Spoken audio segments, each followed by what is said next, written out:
Menyediakan makanan instan bisa menjadi salah satu cara untuk persiapan saat kita gak memungkinkan untuk keluar rumah. Tapi jangan pilih yang asal praktis saja. Kandungan gizi dalam makanan instan juga harus diperhatikan. Kayak informasi yang Unyil bagikan hari ini nih. Berbagai makanan dan minuman instan yang mudah diolah di rumah. Pokoknya gak pakai ribet deh. Yuk kita kemon.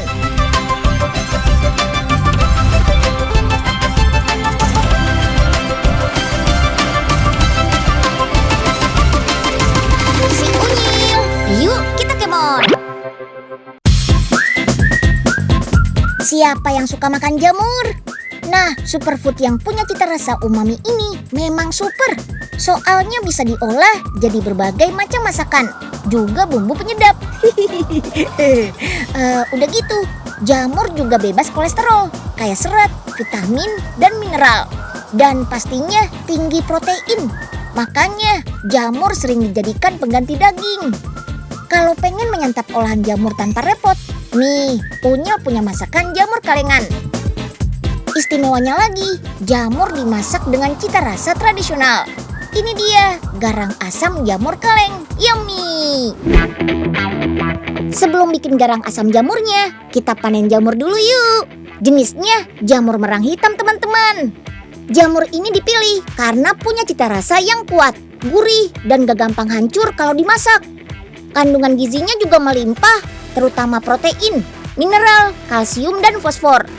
Udah gitu, jamur merang ini adalah jenis jamur pangan yang gampang dibudidaya di mana saja. Karena ukuran jamurnya beda-beda, kita kelompokkan jamur berdasarkan ukurannya. Ada yang besar, sedang, dan kecil. Oke deh, jamurnya sudah siap diolah nih. Harus direbus dulu ya, biar bebas dari kuman dan bakteri. Kalau sudah agak layu, diangkat lalu direndam dalam air dingin biar segar lagi. Sekarang waktunya bikin garang asam jamur nih. Buat yang belum tahu, garang asam ini adalah masakan khas Jawa Tengah. Biasanya sih isinya daging ayam atau ikan yang dikasih bumbu santan asam pedas. Lalu dibungkus pakai daun pisang. Kebayangkan enaknya. Kalau santannya sudah masuk, tambahkan bumbu-bumbunya. Masukkan jamurnya sedikit-sedikit ya, biar bumbu bisa meresap sempurna. Oh iya, karena tekstur serat jamur merang mirip kayak daging ayam, jadi rasa garang asamnya bakal tetap juara. Ini dia nih yang bikin masakan tradisional ini dinamakan garang asam. Dikasih serai belimbing ulu, atau bisa juga pakai buah tomat muda yang masih asam. Dijamin segar. Garang asam jamur ini dikemas pakai kaleng biar praktis. Bisa dinikmati di mana saja dan kapan saja. Tapi mesti dipisahkan dulu nih kuahnya, biar takaran jamurnya pas. Masing-masing kaleng diisi 100 gram jamur merang, lengkap dengan tambahan tomat dan cabai rawit. Setelah itu baru deh ditambahkan kuah secukupnya. Garang asam jamur dalam kaleng ini harus segera dipanaskan pakai steamer ya, biar steril dari kuman dan bakteri. Dengan teknik pengawetan alami kayak gini, garang asam jamur kaleng bisa tahan sampai 3 bulan loh. Lumayan kan? Setelah ditutup pun masih harus dipanaskan lagi kalengnya. Pokoknya sampai benar-benar steril. Oh iya, selain garang asam jamur, pabrik ini juga mengolah jamur merang menjadi masakan rumahan lainnya. Semuanya dengan cita rasa asli kayak buatan nenek. Ada rasa rendang, brongkos, sambal goreng, gulai, opor, dan sayur lodeh. Beuh, ajib. Kalian mau yang mana nih?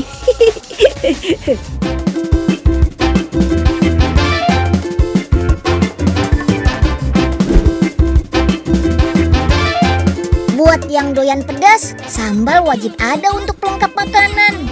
Sambal kemasan bisa menjadi pilihan nih untuk disimpan di rumah. Gak perlu repot-repot mengolah cabai dan bisa disimpan lama. Biar gak bosan, ada banyak varian sambal kemasan yang bisa kita pilih.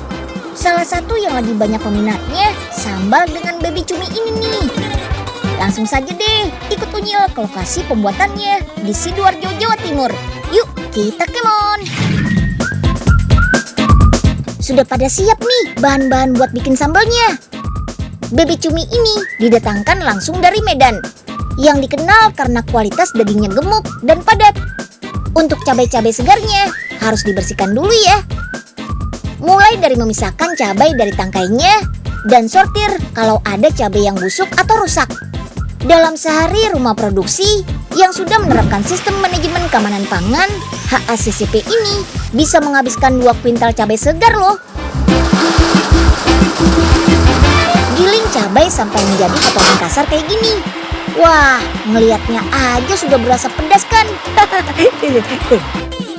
Oh iya, warna merah pada cabai menandakan banyaknya kandungan beta karoten yang bila diserap oleh tubuh bakal diubah menjadi vitamin A yang sangat bagus buat kesehatan mata.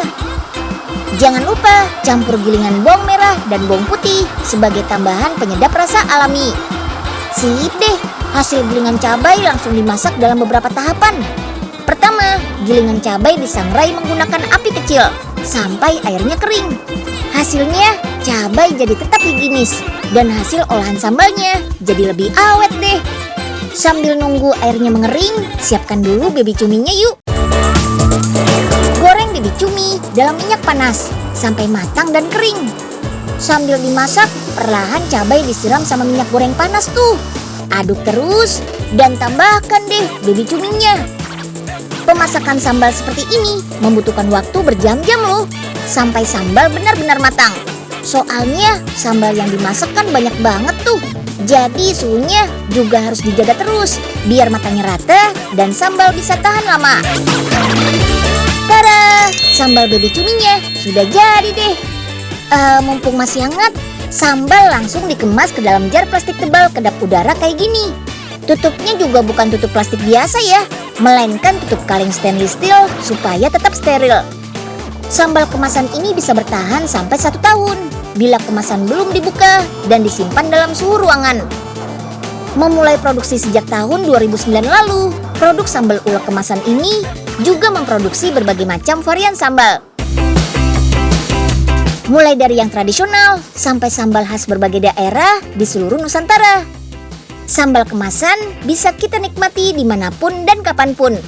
Gak perlu lagi deh repot-repot. Tinggal buka kemasan, terus campur deh ke hidangan apa saja. Gak cuma rasa pedas, campuran baby cumi yang asin bikin rasa sambal jadi lebih gurih tuh. Yummy. Siang-siang begini, enak banget dah nyambel buat makan entar. Woi Pe, ini dia cabai pesanannya. Akhirnya. Nah, Ayah minta tolong cabenya diulukin sekalian ya, Gah.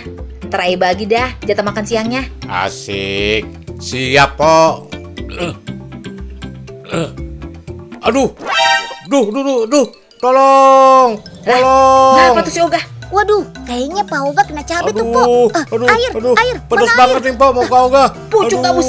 Bentar Nyil. Awas. Tahu dah nih berantakan dah jadinya. Aduh, gagal deh Ayah nyambel.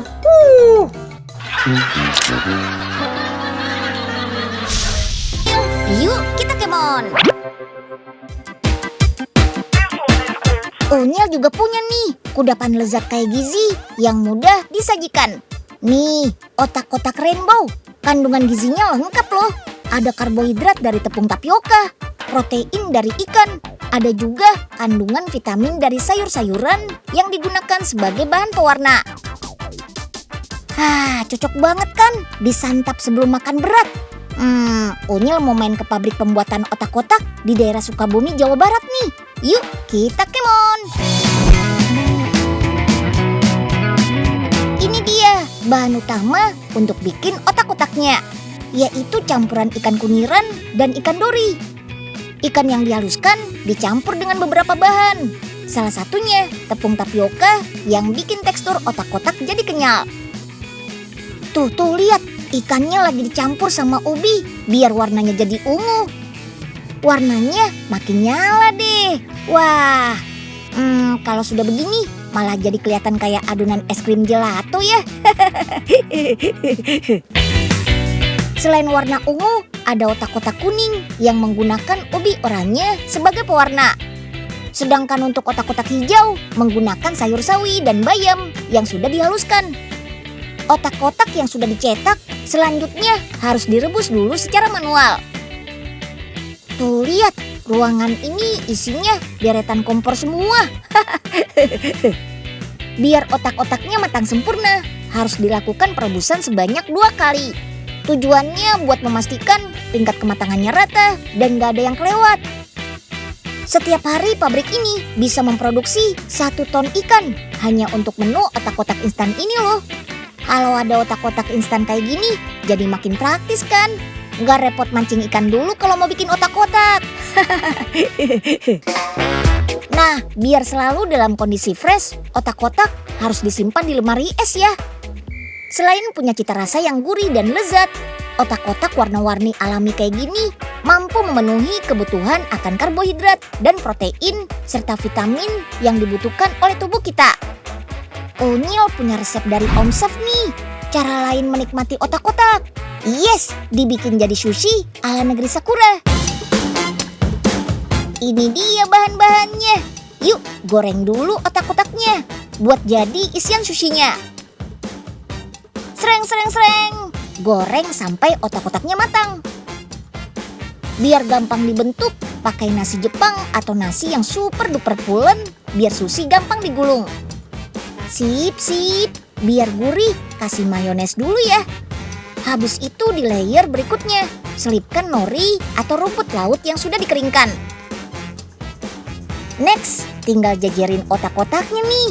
Jangan lupa tambahkan irisan timun Jepang biar makin krenyes-krenyes. Oke, sushinya tinggal di roll, rolling, and action. This is it, sushi roll featuring otak-otak warna ala si Unyil. Gampang kan? Selain bikin kenyang, kita juga jadi makin kreatif dengan mengolah makanan instan kayak otak-otak ini. Mantap! Kalau pengen makan semangkok nasi soto di rumah, biasanya banyak banget nih yang harus disiapkan. Mulai dari nasi, isian, dan kuah sotonya. Soto yang satu ini sih gak pakai ribet. Sudah dikemas dalam wadah cup yang praktis dibawa kemana saja.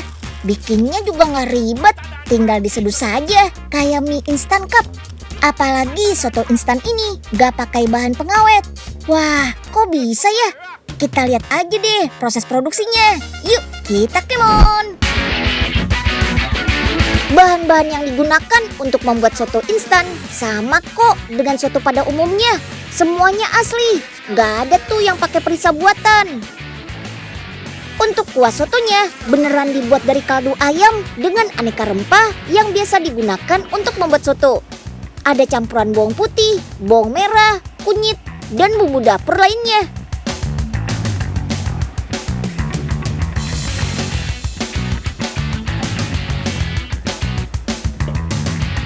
Nah, biar rasa sotonya makin nendang, nasinya juga dicampur dengan kuah soto nih. Campur sampai bumbu soto meresap. Terus taburi deh dengan pelengkap khas soto, kayak toge sama daun seledri. Walaupun instan soto ini nggak menggunakan pengawet sama sekali. Teknik freeze drying digunakan untuk mengeringkan soto dan membuatnya lebih tahan lama. Metode pengeringan ini merupakan teknik pengeringan beku yang dianggap paling baik, khususnya untuk produk yang sensitif terhadap panas. Nah, setelah beku, bahan-bahan akan menyublim sehingga kering. Di sini, nutrisi pada makanan tidak akan hilang, karena mesin hanya membekukan dan mengeringkan makanan. Oh iya, untuk penyimpanan soto instan, gak boleh terlalu lama berada di suhu ruangan, karena akan merusak kualitas makanan. Nah, kalau cara makannya sudah pada tahu dong ya, gampang banget kan? Cukup seduh dengan air panas, mantap! Yeay, sotonya sudah tinggal dimakan nih, gak usah repot-repot masak. Nyil, barusan po telepon soto dari online juga nih. Cia, Poipe, sudah bisa belanja online nih ya. Soto online datang. Yuhu. Waduh, ngapa jadi soto gerobakan yang datang ya? Loh, Poipe, mesennya apaan emangnya? Soto gerobak pesan lewat online nih. Pak Oga buatin dulu ya. Ah, salah ini Nyil. Pokoknya kayak unyil, praktis gitu. Aduh.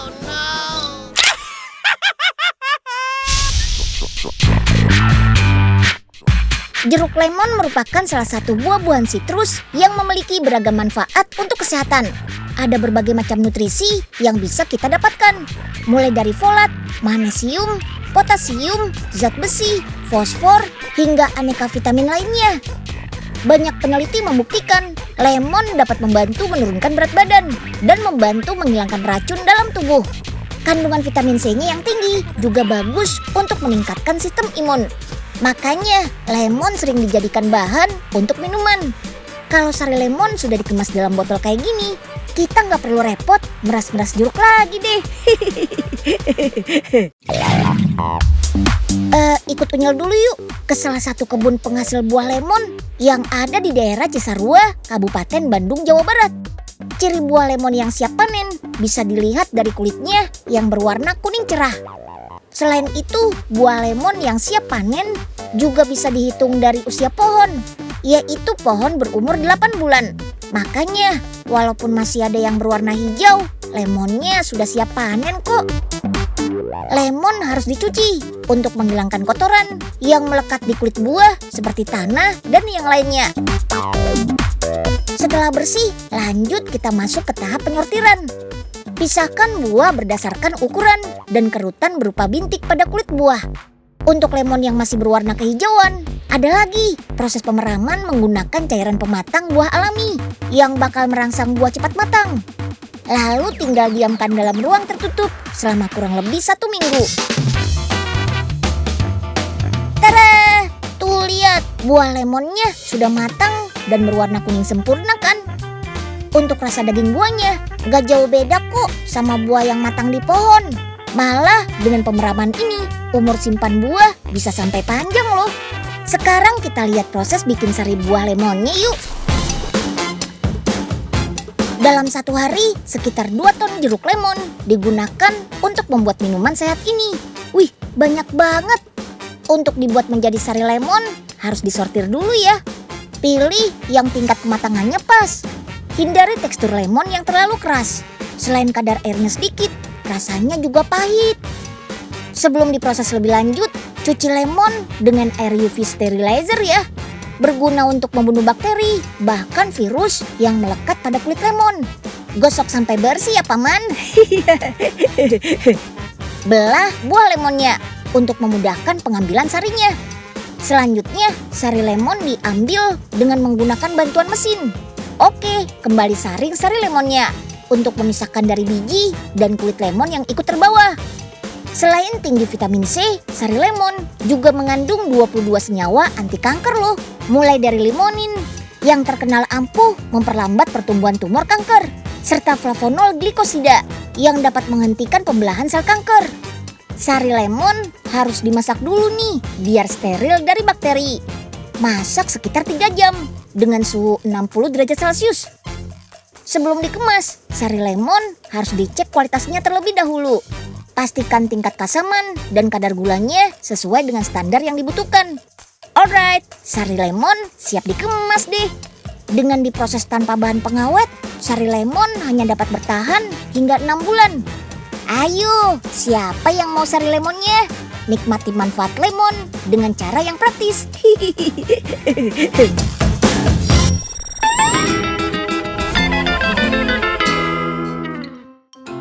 Halo Unyil, lagi ngapain nih? Halo Karsa, Unyil lagi lihat-lihat kompor nih kak. Kompor zaman now keren ya kak. Sudah tipis kayak gini, lebih praktis dan hemat juga. Iya Nyil, kan ngikutin perkembangan zaman. Oh iya, penghematan gak cuma buat kompor listrik aja kok. Kalau di rumah masih pakai kompor gas, kita masih bisa menghemat juga Nyil. Wah, caranya gimana tuh kak? Gini Nyil, pertama, kalau mau masak makanan berkuah, sebaiknya air disesuaikan dengan takaran masakan. Jangan terlalu banyak. Jadi proses pemasakan tidak terlalu lama. Kedua, gunakan alat masak yang bisa menghantarkan panas dengan baik, seperti alat masak berbahan stainless steel.